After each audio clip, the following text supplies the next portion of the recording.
एक बार की बात है कि कश्मीर में एक ब्राह्मण अपनी पत्नी के साथ रहता था। उसका एक बेटा था जिसकी शादी हो गई थी। वह ब्राह्मण क्योंकि अंधा था इसीलिए अपनी रोटी पानी के लिए अपने बेटे पर ही निर्भर करता था। रोज सुबह वह नौजवान भीख मांगने के लिए घर से निकल जाता और जो कुछ भी उसको भीख में मिलता शाम को घर में चारों बांट कर खा लेते। कुछ दिनों तक तो यह सब ठीक चलता रहा, पर फिर वह नौजवान अपनी इस अपमान भरी जिंदगी से तंग आ गया। उसने किसी दूसरे देश में जाकर अपनी किस्मत आजमाने की सोची।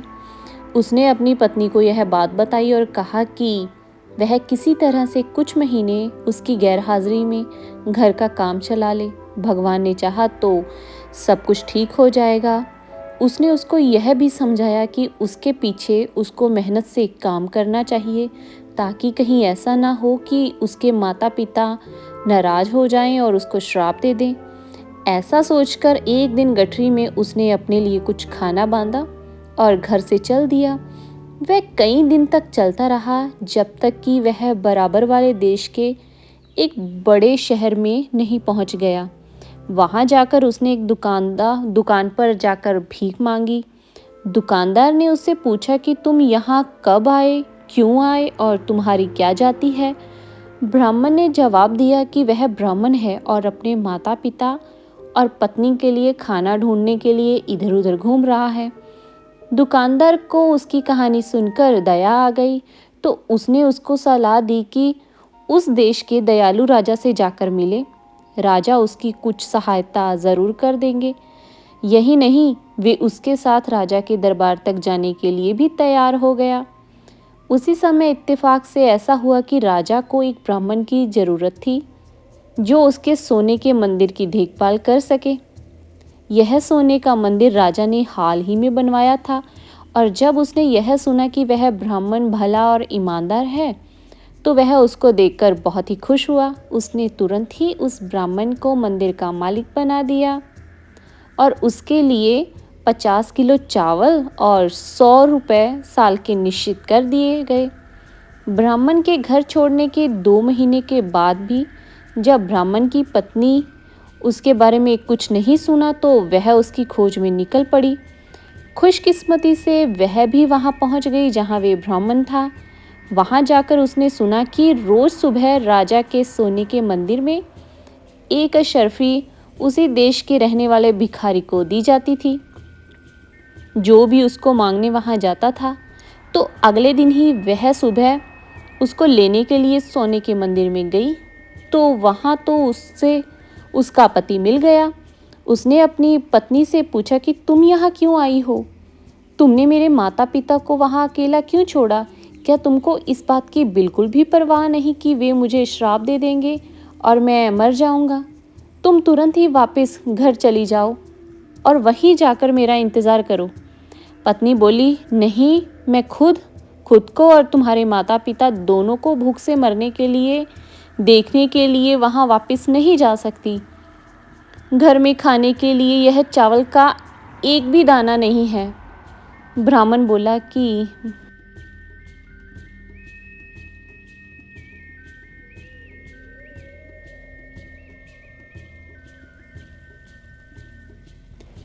ठीक है, तुम यह लो। यह कहकर उसने एक कागज़ पर कुछ पंक्तियां लिखी और वह कागज़ उसको थमा दिया और बोला, इसे ले जाकर राजा को दे देना। हो सकता है कि वह तुमको इसके बदले में 1 लाख दे दे। ऐसा कहकर उसने अपनी पत्नी को वहां भेज दिया और उस कागज़ के टुकड़े पर 4 सलाह लिखी हुई थी। पहली सलाह, अगर कोई आदमी यात्रा में हो और रात को किसी अजनबी जगह पर पहुंच जाए तो उसको वहां ठहरने के मामले में सावधान रहना चाहिए। कहीं ऐसा ना हो कि वे उसे मार दें। दूसरी सलाह, अगर किसी को किसी चीज़ की ज़रूरत हो तो पहले उसे अपने दोस्त को जांचना चाहिए, पर अगर उसको किसी चीज़ की ज़रूरत ना हो तो अपने दोस्तों को अपने आप को जांचने नहीं देना चाहिए। तीसरी सलाह, अगर किसी आदमी ने अपनी बहन की शादी कर दी है और अगर वे उसको मिलने के लिए बड़ी शान और शौकत से जाता है तो उसका वह इस तरह से भगत की जाती है जैसे उसको उससे कुछ लेना हो। पर अगर वह आदमी गरीब हालत में जाता है तो वह उससे नाराज होगी और उसको पूछेगी भी नहीं, पहचानेगी भी नहीं। चौथी और आखिरी सलाह, अगर किसी आदमी को कोई काम करना है तो उसको वह अपने आप ही करना चाहिए, अपनी पूरी ताकत से करना चाहिए और बिना किसी डर के करना चाहिए।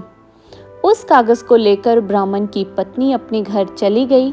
वहां जाकर उसने अपने सास ससुर को अपने पति से मिलने की बात बताई और बताया कि उसके पति ने उसको इतना कीमती कागज़ दिया है, पर राजा के सामने वह खुद नहीं जाना चाहती थी, तो उसने अपने जानने वाले को भेज दिया। राजा ने वे कागज पढ़ा और उस कागज को लाने वाले को कोड़ों से मारने का हुक्म दिया और उसे वहां से भगा दिया। अगली सुबह ब्राह्मण की पत्नी ने वह कागज लिया और दरबार की तरफ चल दी। जब वे दरबार की तरफ जा रही थी तो वह उसको पढ़ती जा रही थी। रास्ते में उसको राजा का बेटा मिल गया, तो उसने उससे पूछा कि वह क्या पढ़ती जा रही है। उसने कहा कि वह एक ऐसा कागज पढ़ती जा रही है जिसमें कुछ सलाह लिखी हुई थी, जिसके लिए उसको 1 लाख रुपए चाहिए। राजकुमार ने उससे वह कागज दिखाने के लिए कहा। ब्राह्मण की पत्नी ने उसको वे कागज दिखा दिया, तो उसको पढ़कर के राजकुमार ने उसको पैसों के लिए था जो वो परवान लिखा और आगे बढ़ गया। बेचारी गरीब ब्राह्मणी ने उसको उसके लिए बहुत धन्यवाद दिया। उसी दिन उसने अपने घर के लिए इतना सामान खरीदा जो उनकी जिंदगी भर के लिए काफ़ी था। शाम को राजकुमार ने पिता से एक स्त्री से अपनी मुलाकात के बारे में और उसको एक कागज़ खरीदने के बारे में बताया, तो उसने सोचा कि उसके पिता उसके इस काम से बहुत खुश होंगे, पर ऐसा नहीं हुआ। राजा ने तो यह सुनकर उससे बहुत गुस्सा आ गया। उसको, जो राजा का बेटा था, राजा ने अपने बेटे को देश निकाला दे दिया और सारा राजघराना बहुत ही दुखी हुआ जब उन सब ने राजा का ये बेरहम हुक्म सुना कि उसने राजकुमार को देश निकाला दे दिया। क्योंकि राजकुमार तो सबको प्यारा था, साथ में सबको उसके साथ से बहुत बड़ी बड़ी उम्मीदें थीं और सबसे बड़ी बात तो यह थी कि वह उस राजगद्दी का वारिस भी था। फिर भी राजा का हुक्म तो हुक्म है, सो तुरंत ही मान लिया गया। राजकुमार ने अपने सगे संबंधियों को, दोस्तों को, सबको विदा कहा और अपने घोड़े पर सवार होकर घर से निकल पड़ा। किधर जाना है यह तो उसको पता भी नहीं था। रात होते होते राजकुमार एक जगह जा पहुंचा जहां उसको एक आदमी मिला। उसने राजकुमार को अपने घर में ठहरने के लिए कहा, तो राजकुमार ने उसका बुलावा स्वीकार कर लिया। तो राजकुमार का बहुत ही अच्छी तरह से है जो वो स्वागत हुआ। उस आदमी ने उसके सोने के लिए एक अच्छी सी चटाई बिछाई, उसको बहुत बढ़िया बढ़िया खाना खिलाया गया। उस आदमी की एक बेटी भी थी। राजकुमार ने सोने से पहले सोचा कि मुझे उन 4 सलाहों में से पहली सलाह पर ध्यान देना चाहिए, क्योंकि पता नहीं यह आदमी रात को मेरे साथ क्या करे। मुझे आज की रात सोना नहीं चाहिए। मन में ऐसा सोचकर वह लेट तो गया, मगर सोया नहीं। बीच रात में उस आदमी की बेटी उठी और अपने हाथ में तलवार लेकर राजकुमार को मारने के इरादे से दौड़ी। राजकुमार तो सोया ही नहीं था, तो वह उठकर बैठ गया और तलवार के वार से बच गया। फिर उसने तलवार पकड़ ली और बोला, मैंने तुम्हारा क्या बिगाड़ा है, या फिर मैं तुम्हारा क्या बिगाड़ना चाहता हूँ जो तुम मुझे मारने चली हो। अपनी तलवार संभाल कर रखो ताकि तुम्हें उसके बाद में कोई परेशानी ना हो, जैसे कि राजा को हुई थी जिसने गलती से अपने तोते को मार दिया था। लड़की बोली, कौन से राजा? राजा ने आगे से राजकुमार बोला, तो लो यह कहानी सुन लो। एक बार की बात है कि एक राजा था जिसके पास एक बहुत सुंदर तोता था। वह उसको बहुत प्यार करता था। यह तोता राजा के साथ हमेशा रहता था और राजा को अपनी रानियों से बात करने से पहले अपने तोते से बात करता था। एक बार उस तोते ने राजा से 1 महीने की छुट्टी मांगी क्योंकि राजा को तोता बहुत प्यारा था। वह रानियों से भी ज्यादा उस तोते से प्यार करता था। वह तोता तो जब तोते ने 1 महीने की छुट्टी मांगी क्योंकि वह अपने माता पिता से मिलने के लिए जंगल जाना चाहता था, राजा ने उसे छुट्टी दे दी। उसने राजा को उपहार में दे दिया, घर चला गया और उसे बगीचे में अपने माता पिता के साथ बिताने के बाद में वह टानी बढ़ने लगी। वह वापस समय आने पर पेड़ पर फल लगने लगे, पर जैसे ही वे फल पकने लगे कि उस देश में एक तूफान आया जिसमें वह पेड़ नीचे गिर गया। एक बहुत बड़ा सांप भी तूफान में पानी के साथ साथ वहां आ गया। उसने अपना जहर उस पेड़ की शाखाओं पर बिखेर दिया जिसका किसी को भी पता न चला। तूफान के बाद जब पानी उतर गया तो उस पेड़ को फिर से है जो वो खड़ा कर दिया गया। वह पेड़ फिर से लहरा उठा और उसमें फिर से फल आ गए। समय आने पर उस पेड़ के फल राजा के पास ले जाए गए। राजा ने पेड़ के फलों को जांचने के लिए कुत्ते की तरफ फेंका। कुत्ता उनको खाते ही मर गया। यह देखकर तो राजा को बहुत गुस्सा आया और यह सोचते हुए कि तोता उसके साथ मजाक कर रहा था, उसने उसको मारने का हुक्म दे दिया। तोते को तुरंत ही मार दिया गया। अगले साल उस पेड़ पर फिर से फल आए। तब तक उस पेड़ की शाखाओं का सारा जहर था वो निकल चुका था। एक दिन एक बूढ़ा उधर से गुजर रहा था, उसे भूख लगी थी तो उसने उस पेड़ से एक फल तोड़कर खा लिया।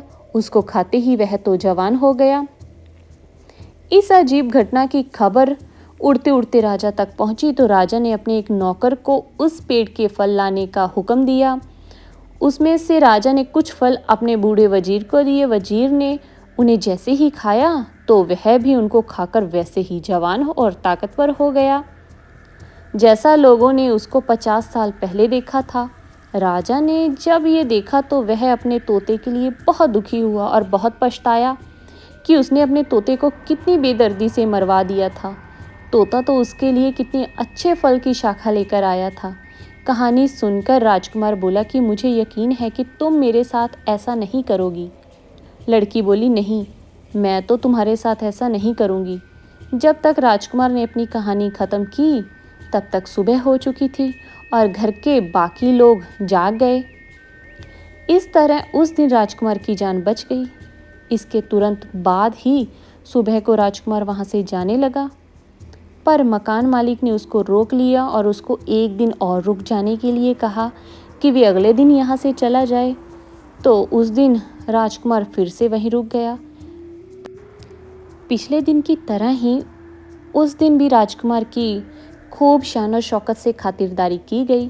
रात को उसे फिर से उसी कमरे में सोने के लिए भेज दिया गया। उसी रात भी मकान मालिक की बेटी उसकी सेवा के लिए वहाँ आ गई। उस रात भी राजकुमार सोया नहीं क्योंकि उसको डर था कि मकान मालिक की बेटी उसके साथ पता नहीं क्या करे। आधी रात को फिर वह लड़की उठी और हाथ में तलवार लिए राजकुमार की तरफ बढ़ी। राजकुमार तो जाग रहा था तो वह तुरंत ही उठ बैठा और बोला, मुझे मत मारो, मुझको मारने से तुमको क्या मिलेगा? अगर तुमने मुझे मार दिया तो तुम उसी तरह से पछताओगी जैसे एक आदमी अपने कुत्ते को मार कर पछताया था। लड़की ने पूछा, कैसा आदमी और कैसा कुत्ता? राजकुमार बोला, पहले तुम मुझे अपनी तलवार दे दो, तब मैं तुम्हें उसके बारे में बताता हूँ। तो लड़की ने अपनी तलवार राजकुमार को दे दी और राजकुमार ने अपनी दूसरी कहानी शुरू की कि एक बार की बात है कि एक शहर में एक बहुत ही अमीर व्यापारी रहता था। उसके पास एक पालतू कुत्ता था। अचानक यह अमीर जो व्यापारी था बहुत ही गरीब हो गया। उसको अपने कुत्ते को था वो छोड़ना पड़ा। उसने अपने एक साथी व्यापारी से अपने कुत्ते के ऊपर 5,000 का कर्जा ले लिया और कुत्ता उसे सौंप दिया। उसने उन पैसों से एक नया काम शुरू किया। कुछ समय के बाद उसके साथी व्यापारी की दुकान में चोरी हो गई और चोर उसका सारा सामान चुरा कर ले गया। मुश्किल से जो 10-20 रुपए ही उसकी दुकान में बचे थे। वफादार कुत्ते को पता चल गया कि वहाँ सब क्या हो रहा है। वह चोरों के पीछे दौड़ कर गया उसने वह जगह देख ली जहां उन चोरों ने वह चोरी का सामान छुपाया था और घर वापस आ गया। सुबह को जब व्यापारी सोकर उठा तो अपनी दुकान खाली देखकर रो पड़ा। साथ में उसके घर वाले भी रोने लगे। व्यापारी तो बिल्कुल पागल सा हो गया था। उधर कुत्ता बार बार मालिक के कपड़े खींचता हुआ घर के दरवाजे की तरफ भाग रहा था, जैसे वह उसको घर के बाहर ले जाना चाहता हो। आखिर उसके एक दोस्त ने उसको सलाह दी कि लगता है कि कुत्ता चुराई हुई चीजों के बारे में कुछ जानता है, तो उसके पीछे जाना चाहिए। व्यापारी और उसके कुछ दोस्त उस कुत्ते के पीछे चल दिए। कुत्ता उनको वहां ले गया जहां चोरों ने उसका माल छुपा रखा था। उसी जगह आकर कुत्ते ने जमीन थी जो वो खोदनी शुरू कर दी और भौंकना शुरू कर दिया और यह बताने की कोशिश की कि सामान यहीं नीचे छुपा हुआ है। व्यापारी और उसके दोस्तों ने वहां जमीन खोदी और अपना सारा सामान वो निकाल लिया और उसमें कोई भी चीज जो कम नहीं थी। सब सामान ऐसे का ऐसा ही मिल गया। व्यापारी अपना सारा सामान पाकर बहुत खुश हुआ। घर आकर उसने अपने कुत्ते के कान में कुछ लिखकर एक कागज में लपेटा और उसको उसके पुराने मालिक के पास भेज दिया। डाकू की उसने उस कागज में लिखा था कि बैठकर उसका कुत्ता बहुत वफादार है और चलते रहे जब तक कि वह उसका पहला 5,000 का कर्जा घर नहीं माफ करता है और राजकुमार के दोस्त के घर भी इनाम के तौर पर 5,000 रुपए में स्वागत के लिए और भेज रहा है। उनको आराम से अपने घर पर 6 महीने तक देखा तो उसने ठहराया, सोचा उसके दोस्त का मेरा दोस्त अपने पैसे मांग रहा है, जिसे उस डाकू की लड़की की शादी हो गई उसको पैसे और वह उसके घर में राजी खुशी रहने लगी भी नहीं कर पाया। जब राजकुमार ने अपने मित्र से वहां जाने की इजाजत मांगी तो उसने उसको था वो मेरे घर में बहुत सारे पैसे मैं इसको मार देता घोड़े और सफर और के कह लिए दूंगा कि इसको किसी और ने मार दिया है। यहाँ से चलकर राजकुमार अपने बहनोई के देश में पहुंचा। वहां पहुंचकर उसने एक जोगी का वेश बनाया और उसके महल के सामने ऐसे जाकर बैठ गया जैसे वे पूजा में लीन हो। उस जोगी और उसकी पूजा की खबर राजा तक पहुंची। उसमें उसकी रुचि हो गई क्योंकि उसकी पत्नी की तबीयत बहुत खराब थी। उसने उसके इलाज के लिए बहुत सारे हकीम बुलवाए पर उसको कोई ठीक ना कर सका। अब राजा ने जैसे था सोचा कर्जा ही खत्म हो जाएगा कि शायद यह पवित्र आदमी उसकी पत्नी को ठीक कर दे। ऐसा सोचने वह घर में कुछ आदमी उसके बाहर की तरफ दौड़ा और उसने कुत्ते को मार दिया। जो था जोगी था तभी उसके दाएं कान में से एक कागज राजकुमार ने यह कहकर महल के अंदर जाने से मना कर दिया कि वह एक बहुत दुखी हो गया और उसकी जगह बाहर बोला, इसीलिए राजा उससे मिलना चाहता है, ऐसा ना हो कि बाद में खुद बाहर आकर मेरी जिंदगी की कीमत अपनी जिंदगी लेकर आए, जो पछताना पड़े। राजा जब राजकुमार ने अपनी कहानी खत्म की तब तक सुबह होने वाली थी। राजकुमार से मिलवाया। लड़की बोली, अब राजकुमार ने उसकी पत्नी को 1 घंटे के बाद दिन निकल आएगा। मेरे पिता ने मुझसे कहा था कि मैं तुमको यकीनन मार डालूं और अगर मैंने तुम्हें नहीं मारा तो वो मुझे मार देंगे। अब मैं क्या करूं? मेरी जिंदगी अब तुम्हारे हाथ में है। राजकुमार बोला, मुझे अपने इस शापित घर से बाहर निकलने का रास्ता बताओ और मेरे साथ चलो। बाहर हमको कोई ना कोई घोड़ा ज़रूर मिल जाएगा। हम उस पर बैठकर जल्दी ही यहाँ से भाग जाएंगे। आओ चलो मेरे साथ। 1 घंटे के अंदर अंदर जब तक घर के लोग सोकर उठें तब तक तो राजकुमार और उस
लेटकर प्रणाम करने के लिए कहा।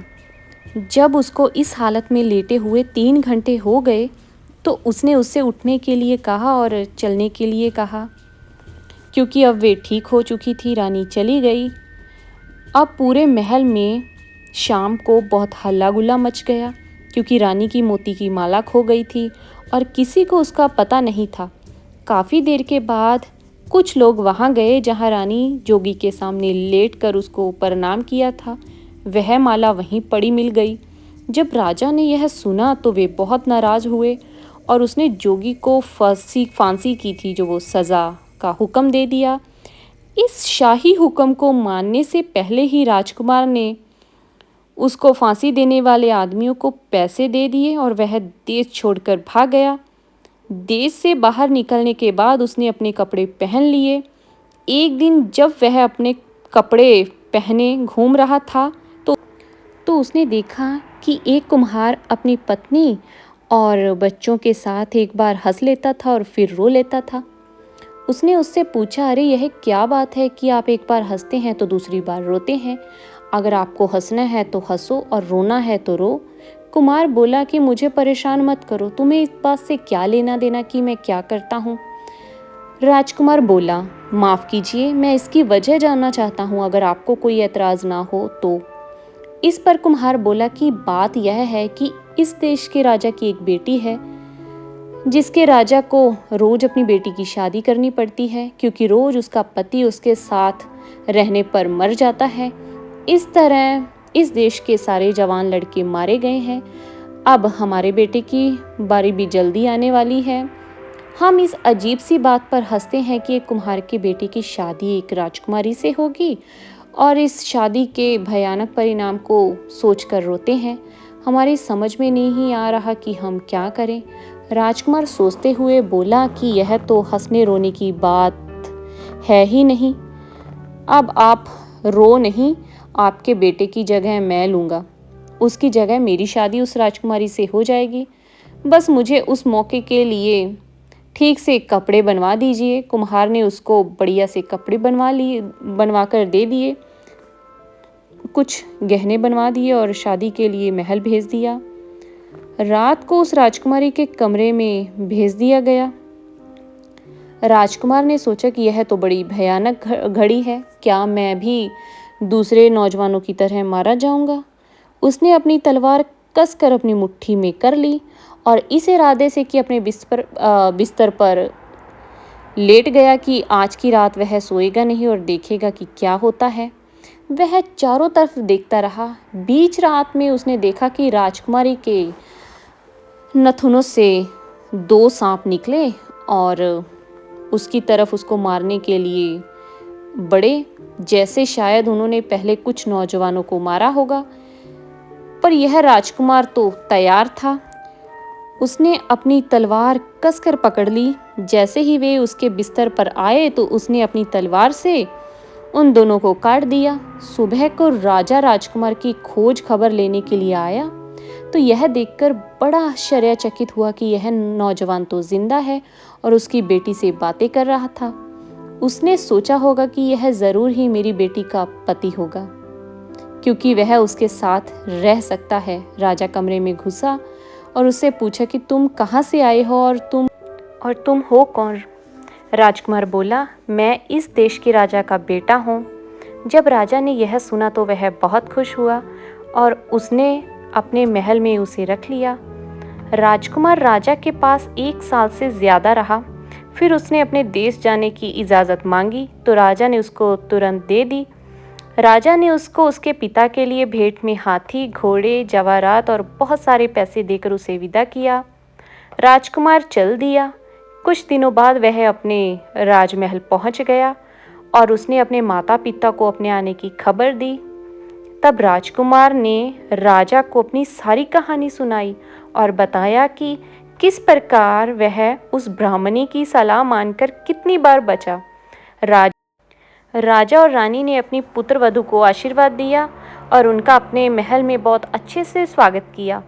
राजा ने राजकुमार को बाहर निकाल देने पर अपना दुख प्रकट किया और फिर सब खुशी खुशी शांति से महल में रहने लगे।